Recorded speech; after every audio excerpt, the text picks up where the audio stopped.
在日本的各位朋友，大家好，我很久没有做视频了。这一期我做一期关于在日本的 IT 从业人员有没有可能年收达到4000万以上，可能大家很感兴趣。我相信这一期视频做完之后，能够改变很多人的命运。我以前没有做过自我介绍，这里我简单做一下自我介绍。我姓高，我是出生在辽西地区。我是2006年的时候在沈阳的辽宁大学经济学硕士毕业。2006年毕业以后，其实没有从事跟经济学相关的工作，直接做了软件工程师。2003年8月的时候，也就是今年的8月份，还有差不多2个月时间，我将会以微软的 ERP Consultant 的身份正式进行工作。我到现在为止工作经验是有16、17年的样子，其中有13年是做的 Java Web 系的开发和设计工作。Dynamics CRM 和 Power Platform 做了2年左右，然后 Dynamics FO 做了差不多是1年半的时间。这些资格大概看一下就行，就是主要是和微软这个 Dynamics 相关的这些个资格。如果你想从事这个行业的话，考证是非常有必要的，但是不用考太多，后面到时候会详细讲，可能有1、2个入门级别的这种认证就可以了，尤其大公司很喜欢这种认证。刚看到这个题目的时候，估计很多人会问你是不是吹牛，你有什么能力，你又没有赚这么多钱，另外一个你有什么资格说你可以改变别人的命运。能不能改变别人的命运的这个问题，我给大家简单说一下。到现在为止，我其实改变人命不太多，只有10几个人。当然有非 IT 行业转行做 IT 的，也有留学生培训进入 IT 行业的，也有 Java 转成 ERP 开发的，当然也有一些个一般公司的和我聊完之后的话，帮他出主意，转职到欧美500强的也有。我有些时候会帮朋友做一些个 X 加加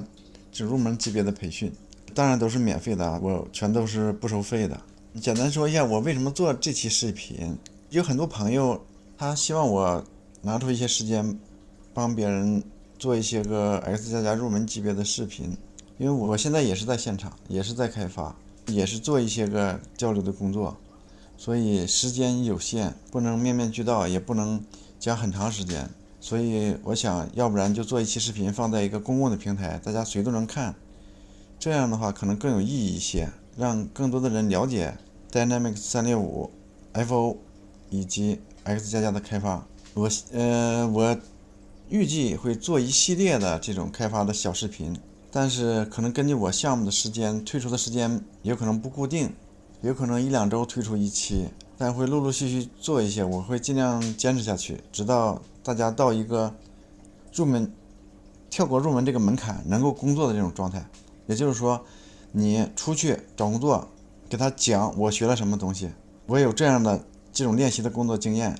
项目经验，我可以找到一个非常不错的现场，能达到这个目的，我就非常高兴了。我说说本期的主题，就是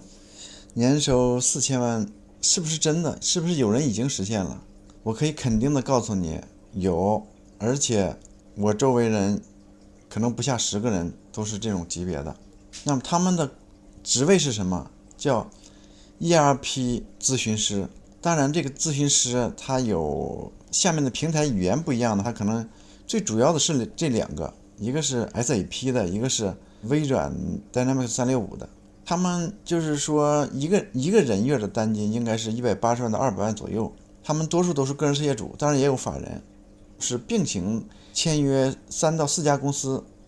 因为每个现场都需要兼顾，而且那个开会时间需要分开，所以不能契约一整月。如果契约一整月的，你什么时候我叫你什么时候就得到。但是 0.5 我同时契约4家公司，每个公司 0.5 的，这样呢，你要想跟我开会，那好，你给我约时间，否则我没有时间。所以把这4家公司，比如说我同时契约了4家公司，每个公司 0.5 人月的，只要我把开会时间给安排开就可以了。当然如果你做业务咨询做这个东西也是辛苦一些，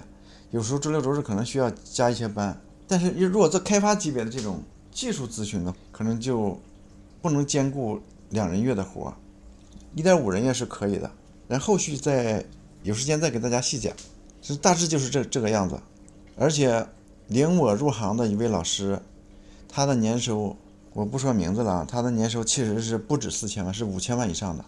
他也是类似这种操作方式，也是那 ERP 咨询师。下一部分讲一下，那么达到这个年收4000万这个级别，我要做什么？我每个不同阶段的人，比如说我就是小白，我应该怎么做？我是留学生，我应该怎么做？比如说我日语非常棒，但是我没有 IT 行业经验，我应该怎么做？我这个视频其实主要是针对2年以上有 Java 和 C# 开发经验的人来做的，因为这个样子的，因为 Dynamics 365方面的底层开发用的是 X++ 语言，它是面向对象的。如果你有 Java 和 C# 经验的，其实不需要太多时间，甚至可以说一边做一边学都不影响的。但是你 X++ 的一些特性，你可能需要一些项目经验或者做这种练习指导。D365的一些标准的东西，你可能需要操作才知道，这个是没办法的，就只需要学习自学，主要是自学。当然其他公司也做过一些类似的视频，日本公司做的视频其实收费很高的，我查了几家公司，他们光一个环境构筑的话可能就需要10万到20万，再讲一下业务可能就10万20万，讲一些个开发环境的东西可能就5万，所以它收费太高。想做 ERP 咨询师，其实最重要的是日语能力。当你日语能力足够强的时候，其实你不会技术，其实也问题不大，真可以这样说。因为我所在现场的咨询师其实都是不懂技术的，当然日本人居多，他们日语好，懂业务就行了。所谓的咨询师，其实他就是一个要件定义的人，就是跟客户讨论要件的人。他们其实只需要日语能力，他们有些东西365标准东西不懂，或者说业务开发上面不懂的，他们跟客户开会的时候就说这方面我需要调查一下就行了。回头他们会问这些技术的人，这个东西能不能实现，需要怎么实现，这个难易度多大，工时多少，是这么一个过程。当然如果你既懂技术又懂业务，日语又好，那肯定是更无敌了。如果你是个技术咨询呢，你估计你也只能做1.5人员的活。所以怎么说呢，你要是做技术咨询呢，其实还是比较累的，因为是要开发的嘛。开发的话，因为这种开发也几乎都是远程的，这出社的非常非常少。其实我面向的培训其实是更多的是基于 C# Java 有1到2年经验以上的人，当然你有5年10年经验那更好了，那你学起来更快更容易，了解一些概念就行。你想入这个行业，想到一个不错的地方呢，最好劝你们考一个就是入门级别的 ERP 的认证，微软这方面有，大家可以到那网上搜搜。第一步就是说自学，达到半年左右开发程度，这是第一步。第二步，进入日系偏开发性的企业，你找一个这样的偏开发性的企业。如果是咨询类的企业不好进，直接进不好进的，就是你日语超级强也不太好进。你最好是到一个开发性的企业锻炼个1年以上的时间，这样的话你就有行业经验了，而且这个行业的人缺的是非常非常严重的，可能你这几个人会有20到40个岗位等着你，所以你即使有1年经验，如果你放出去让猎头看见了，可能你面试你都面不过来的，是这种情况。所以其实第二步就是说你在一个非大型的公司锻炼1到2年，大型公司你要有能力进那更好了，但是大型公司一般他不愿意要求没有经验的人，他们更愿意要求刚毕业的学生，就是一张白纸，你日语好我就留学生或者日本人我直接培训你就完了。但是如果社会人的话，他希望你有经验，你没有经验转的不是说一点机会没有，他还是看经验的。而且即使你要是一点经验没有的，你到那个大型公司面试你也没有什么优势，说白了你也要不上价格。所以就是你最好是到日系这种开发企业去锻炼1到2年时间。这2步做完之后，第3步进入大手咨询公司，就是顶级的这种咨询公司。我说的4大其实指4大会计师事务所，大家可以查一下，日本啊这是都有的，比如普华永道、安永还有德勤等一些公司，这4大还包括其他方面的这种一手咨询公司，包括国际化的一些欧洲一些咨询公司，亚洲南亚也有一些顶级的这种咨询公司，就是在日本2-3千人以上的也是很多的，欧美的更不用说了。这样的公司你为啥要进这样的公司？因为你在第2步的时候，你的立场决定了你能做什么，你不能做什么。你进入大手咨询公司之后，你做的基本就是说会给你提供咨询的工作，会有人带着你来做，你的立场就可以做这个东西，但是你在2的立场你做不了这些东西，所以3是必须的。但是你在3这个公司，你的年薪最多可能是你，比如说你入场之后800万900万的样子，你到2-3年之后，你可能能达到1000、1100、1200，厉害的能达到1400、1500的样子。你比如英语好可能更高，但是你再高，大手这种咨询公司也是有上限的，500强企业包括艾森哲这些企业都是有上限的。你这个上限，如果你在大公司混，到上限就到头了，就这个样子了。然后第4步是你得要出来，你出来之后，比如说我依然是在这个现场，但是我出来之后，我可以以个人事业主的身份或者其他身份，我再借钱进来的时候，我的工资就可能从1100万直接变到200，所以年薪从1200可能直接变到2400，是差不多这个样子，所以才能有我1个月契约2人月我赚4000万甚至5000万的这种可能性。这就是一个完整的路线图。我做视频很少有废话，所以核心东西讲完了。下一步我讲讲 X 加加和 D365FO 开发的一些个特点和跟其他开发不一样的地方。第一，它是基于 Azure 云平台的，所以你不需要一些环境上的考虑，你基本都可以再来。我知道的 X 加加出勤的几乎没有，当然你有的客户需要出勤，或者有特殊情况出勤是很多的，但是出勤的非常非常之少，而且即使没有疫情的时候也都是在宅的。可能很多人不了解，它就是在宅。X 加加特点就是在宅。第二个就是它是面向对象的开发语言，所以你学过 Java 和 C# 的时候，其实可以直接做就行。我觉得就要有5-6年以上经验的，你完全可以直接做，你不需要一边做一边查就行。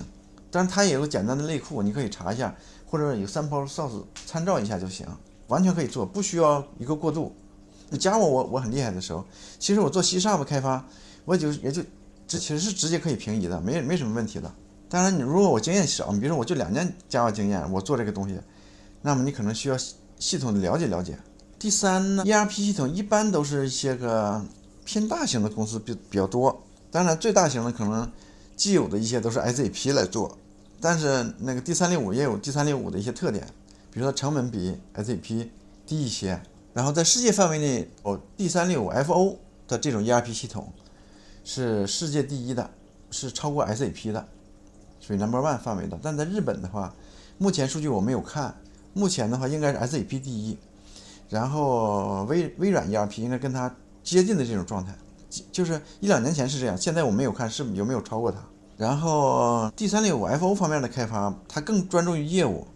所以它有利于行业积累。比如说我做 Java 做 C 的话，经常是在库啊，然后关厅啦，什么个金融小系统啦，或者也有小型 ERP， 但是它保险了都比较杂。你杂的情况下，对于学业务就不太好，它不能够没有连续性。比如我做了10年，那你除非一直做物流，那你对物流就很懂，那否则那你物流懂多少？你比如我现在我做关厅的时候，那我账务可能忘差不多了，它的积累连不起来，这的话光有个经验而已，你可能5-6年以上光有个经验的增长，但没有业务上这种积累，是这种感觉。但是 FO 不一样，你做的就是 ERP 的东西，不管哪个行业什么样的东西，你做的就是这些个模块，贩卖啊、购买啊、在库啊、会计啊，就是这些模块。你虽然行业类别是千奇百怪的，但是我相关的业务内容我做的是一致的东西，那么这个就不一样了。你有积累之后，你比如我3年的咨询跟5年咨询它是不一样的。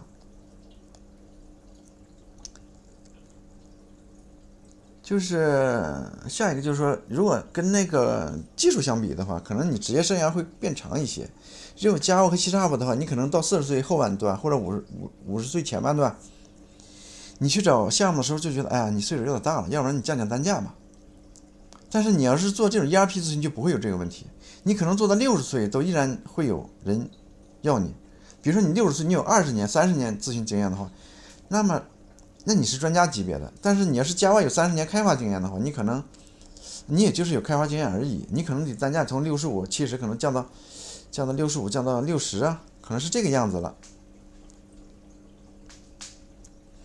然后我认为就是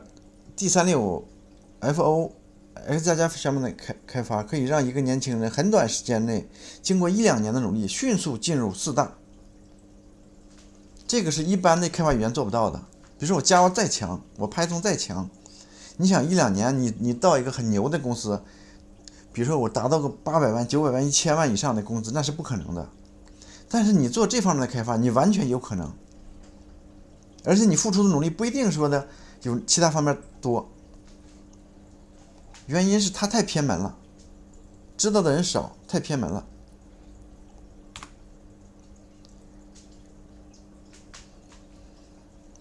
然后我说一下那个自学的条件啊，最好你是有 Java、C# 这种面向对象开发2年以上经验，这是最好的。当然你经验越长越好。如果你是留学生朋友，然后或者说我不是 IT 行业想转 IT 行业的话，我建议你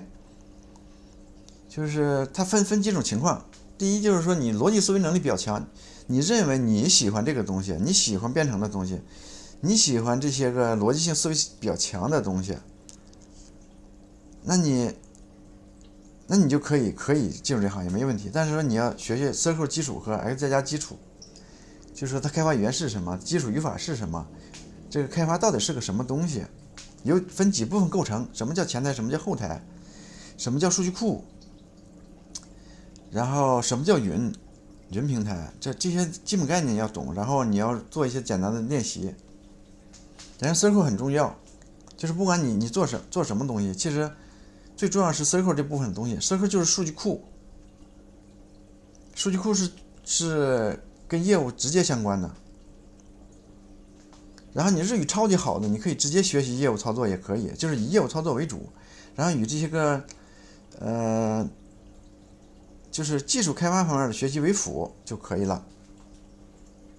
就是不管怎么说，你最终你想在软件行业长期生存下去，那排在第一位的在日本肯定是日语，除此以外没有任何东西。你就是我日语超级好，我技术不强也能生存下去。然后日语一定要好。另外一个就是说你想学业务的话，业务是日语第一位，业务第2位。业务是什么？就是数据库，就是压图这些东西，你一定要了解好了。比如说我做个贩卖注文，贩卖注文，那么相关有几个表，这个表什么关系？为什么设置这个组件？为什么设置那个外件？这些东西你要清晰，你足够清晰，而且让你做设计的时候，你才能把这个设计书做得非常漂亮。就是说比如说我很牛，很多复杂逻辑我用 Circle 一个 Circle 能搞定，我就一个 Circle 搞定。因为我数据库足够强，我就非常简单清晰快捷明了，我一个 Circle 就搞定了，有问题我测一下 Circle 就完了。这就是真正的能力，就是1是日语，2是数据库，3才是技术。在日本的排名就是先后顺序就是这样的。然后继续说一下这个到底怎么学？有很多人可能关心，比如说我想学 SAP 啊，怎么学啊？这个其实 X++ 这方面我是自学过来的，我知道整个过程，我可以说算一个过来人。所以如果大家有兴趣学的话，可以通过我的视频做一系列视频，完全可以达到一个半年左右经验的这种水平，完全可以找到一个像样的这种日系企业，没有任何问题，我可以保证。因为我已经这样帮助过很多人，所以我有这个信心，也有这个能力，也有这个自信，告诉大家我能做得到。只要你想学，有这个决心，自己愿意付出一定的努力，一定的时间，就没有问题。另外一个是最近发现了一本特别不错的书，这本书大家有兴趣可以买，就是去亚马逊买一下也可以，因为这本书也写的非常之详细，那里头也有无数个这种东西，我的讲解基本是基于这本书的一些例子来做的，所以大家如果有兴趣的话，也有这种金钱上的余力的话，可以去买一下这本书，也不是很贵，也不到1万日元。然后我做视频的时候，如果有什么问题的话，我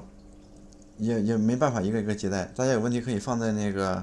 YouTube 视频下面的留言区，比如说有这样的问题，我会简单回答一下，但是人家太多，我可能就回答不了了。但是你有什么问题，完全可以在下面留言，我尽量一一的给大家回复。就是我平时没有时间的话，我周末可能找时间也给大家回复一下。然后就是我做这批视频可能会让一些个社长不太高兴，但是其实也没有必要。首先来讲，有很多那个社长他可能不了解这方面的东西，其实了解一下这方面没有任何坏处。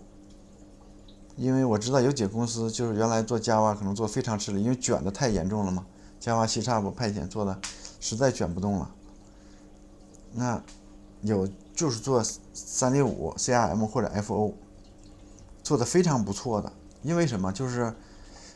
它单金给的偏高一点点，不是说比 Java 高很多，人偏高那么一点点，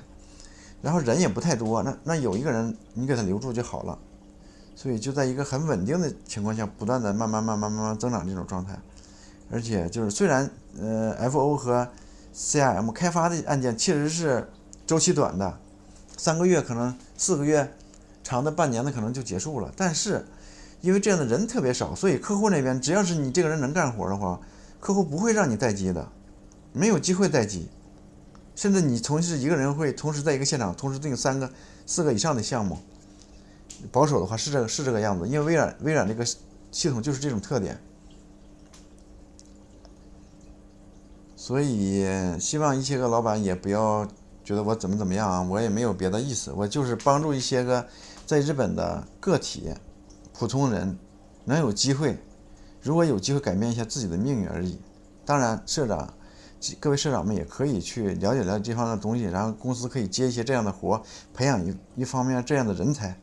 也是非常不错的，但是我可能没有时间帮你们培训了，但是我这个视频你们可以随便用，都是免费的。然后上面这本书的话，你有兴趣也可以自己买，因为那个我知道有一家公司买了20几本，它基本也是往这方面转的。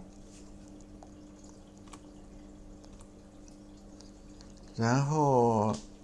学习这方面的话，可能有些基本概念，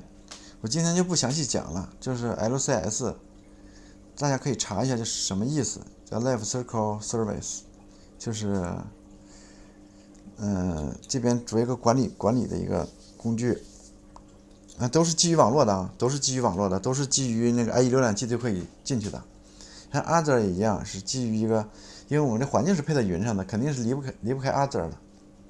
我们在 Other 上要契约一个 VM 虚拟机，在虚拟机里起这些个环境，然后我们就可以在远程开发了。我们本地连一个那个远程的桌面就 OK 了，就可以开发了。那个真正开发也是这个样子，只不过它是分不同的东西。比如说我是贝洛的环境，我这个是 IT 环境，我是开发环境，一人预备一台机器 VM， 然后它可能是这是那个 staging 环境，那头是本番，可能是这种感觉，或者那是5开1来环境，是这种感觉。然后最主要操作，如果你上这套系统操作的话，就是这个Dynamics 365这个 Portal， 它里面有各种模块，你可以进行各种操作。但是开发环境主要是我一般叫 OneBox 开发环境，其实就是一个虚拟机，就是一个 Windows 这个不叫系统，叫服务器，差不多服务器版本的一个虚拟机。它那里开了IIS 服务什么的，外面就可以访问了。然后它开发工具主要是 Visual Studio 2019，如果你做 C# 开发的话，对 VS 肯定是非常非常熟悉。然后它版本管理的话也是微软这套东西，比如说账票开发 SSRS 了什么的，其实全是微软这套东西。如果你有 C# 开发经验的话，其实这东西更没啥说的了，可能更亲切一些，上手更快，比 Java 还快。最后一个 On-premise 环境的话，其实是因为你在云上开发的时候，你开远程的云上虚拟机的时候是需要费用的。但是其实有一种办法，你可以把云上的这个 image 给它当到本地，然后在本地开一个虚拟机，在虚拟机里运行的话，你就没有那个就是流量那个料金了，就那个氪金就没有了。到时候下节课有时间我给大家看一下，就是比如说我这个月我配个机器要多少钱，但是可能需要2万3万，我用的话最多可能4万5万6万都有可能。但是说我用那种环境的话，我可能就不需要花这个钱了，我可能花一个基本料金就 OK 了，就没有多少钱了。然后关于今后的预定的话，我只是一个预定而已，因为我个人还有一些事情，我是尽量做这种开发，做这种讲解，但是不一定每部分都能讲完，可能只能讲一部分，然后每部分讲的可能也不是很细，但是我主要是按照那本书的内容来讲的，所以大家如果有兴趣可以先参照那本书。然后这个书的封面我也放到这边了。那个最后简单总结一下，就是如果你 Java 开发的人或者 C# 开发的人，他到40岁或者到一定年龄的时候，他其实有焦虑感的。这种焦虑感其实我也有过，只不过我觉悟晚了一些而已。因为他 Java 比如说他更新换代比较快，而且卷得非常严重，有经验没有经验可能谁都能做，单金也差不太多，往上去也去不了，这怎么办呢？他可能很多人在想，就是我要不要做 Python， 我要不要做 AI， 要不要做 AWS， 我当时还学过 Hadoop， 就是大数据的一些东西。这个东西不是说不好，就是说他们如果是基于技术的话，它更新换代的时候有时候是比较强，而且一个大的环境里头有大的这种技术变更的时候，对我们影响非常大。比如说 ChatGPT 这种东西出来之后，很可能导致一两种开发语言的消失，这个时候就可能导致一两种这种开发语言的这个专家之类的人失业，这个可能不是我们做技术者或者在日本长期生活的人希望看到的，因为我们在日本更多的还是以养家糊口的人比较多，有情怀的人毕竟是说有余力的人才能有情怀，所以个人经验吧，就是说你技术好不如日语好，你日语好不如业务好，差不多是这个概念，就是说你应该更多的是做业务方面的这种积累沉淀，和日语叫つながり，是做这种东西，而不是说更多的专注于这种技术方面的钻研，这种技术那种技术，这个平台那个平台，比如说这个哪个语言好啊，研究这个东西。当然你是这方面专家没问题，你可以一直做下去，你做得非常好，但是我只是说针对后入行的这些人，你不要把太多精力用于技术，你技术只是个工具而已，它能为你服务就可以了。如果你做 ERP 这个领域之后，唯一的好处就是说你可以关注业务，即使你一个开发的人，你也会关注业务的，因为你离不开业务。你写的 X 加加代码里头就是业务，你写的 X 加加这个表直接就是一个表，它就是一个表名，它直接就可以点了，点完之后直接可以 insert 了，可以设置了。所以就是说你包括不光是这个微软这个 ERP 领域，就是 SAP ERP 领域也是一模一样的东西。你做 SAP 咨询这些人，他们就在业务领域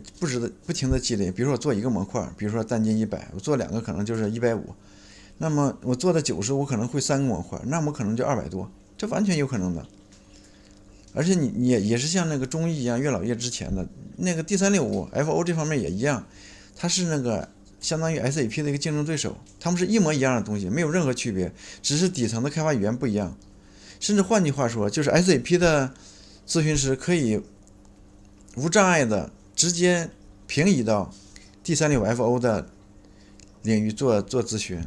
当然 D365 方面的咨询也可以直接平移到 SAP 系统做咨询。他们要了解的只是说 SAP 的标准是什么，那 D365 标准是什么，我什么东西能做，什么东西不能做。那比如说我设的这个单价的精度，我是3位数是2位数，或者我那是10位，我20位，它是这些东西的不同。所以说就是说我简单总结到这边，然后后续可能有很多东西的话，会一点一点通过视频的形式总结给大家，但是还是那句话，可能是说1周做不了的时候也有，可能2周做一期，或者特别忙加班的时候可能3周做一期，但是我会坚持差不多把这个各个小模块给它摸一遍。其实我不从头做一遍的话，我也会把那本书的内容大致给大家讲一遍。所以就是说让大家达到差不多有半年工作经验的这种情况，我就非常高兴了。然后今天时间也有限，给大家讲这么多。然后下次再见。